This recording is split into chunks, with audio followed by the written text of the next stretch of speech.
Liwapda yerleşen bir karantin nokudunda saklanyan adamların käbirinin koronavirus barlığının pozitiv netije görkezendigi barada habary Adatlygyň ýeni bir habarçysy tasdiklady. Bu habarlaryň fonunda ýurtda tasdiklanan COVID-19 hadisesi barada habar bermeýän türkmen häkimetleri Sewitiň ilatyndan maska giymek talabyny hassa güýçlendirdi. Bu ýagdaýlar barada Adatlyk radiosynyň bir-birinden habarsyz iki habarçysy habar berýär. Moskwadan gelen raýatlar 3-nji hepde ýene bir hepde karantinde saklanmaly edildi. Sebäbi Moskwadan gelen reýsdäki ýolagçylaryň arasynda COVID-19 testi pozitiv netijeli 4 adam ýüze çykaryldy diýip gizlilik şertinde söhbetdeş bolan habarçy bu ýagdaý sebäpli ýene bir hepde Türkmenawatda saklanýan tanşyna salgylanyp 23-nji oktýabrda mardan habar berdi.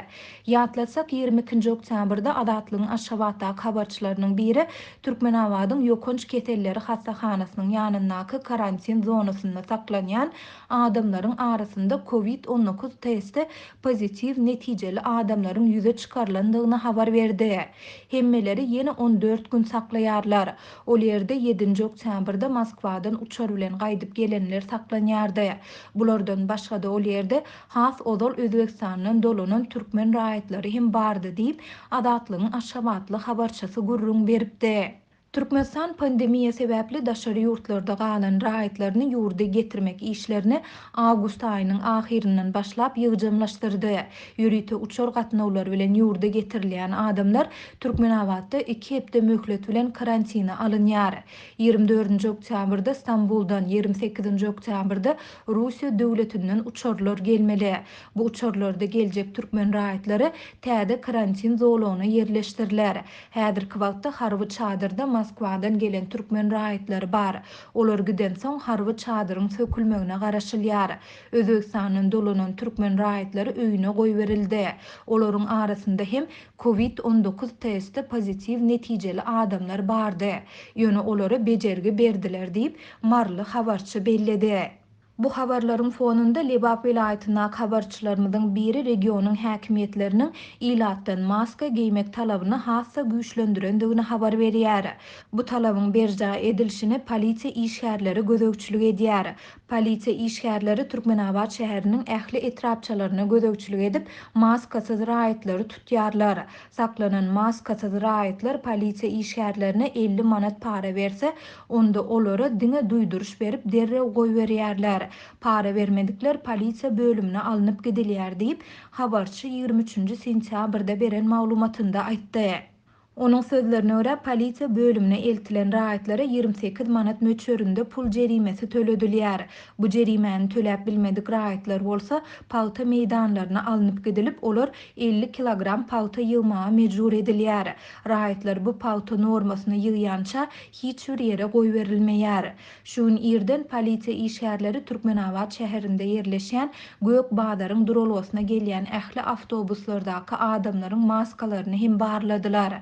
Polisiýa işgärleri maskasyz adamlary awtobusdan düşürüp UAZ 69 kysymly polisiýa awtologyna mündirdiler we polisiýa bölümine alyp gitdiler. Polisiýa işgärleri durulga gelip duran awtobuslaryň her birinden ortaça 5 adam düşürdi diýip habarçy aýtdy. Adatlyk radiosynyň ýokurda beýan edilen ýagdaýlar barada Lebap vilayet we Türkmenawat şäher häkimliklerinden şeýlede polisiýa müdirliklerinden goşmaça maglumat almak boýunça eden synanşygy häzirlikçe netije bermedi.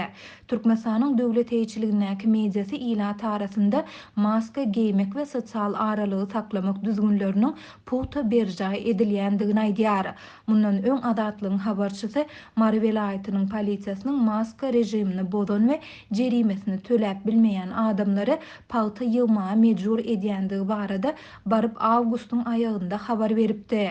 Şu gün ýagny 30-njy awgustda 30 töwereg adam Bayramaly şäherinden Garawum etrawynyň pauta meýdanlaryna uğradyldy. Olar polisiýanyň maska rejimine eden gözegçiliginde saklanan hemde jerime tölemäge ýagdaýy bolmadyk adamlardyr diýip Adatlyk radiosynyň habarçysy aýdypdy. Iýunyň ortalarynda Türkmenistanyň Saglygy goraýyş we derman senaty ministrligi ilata goşadyrnyň içinde tozandan goranmak üçin maska giymegi maslahat berdi. Ýöne türkmen hökümetiniň soňky iş maslahatlarynda tozan barada gyzylmaýar.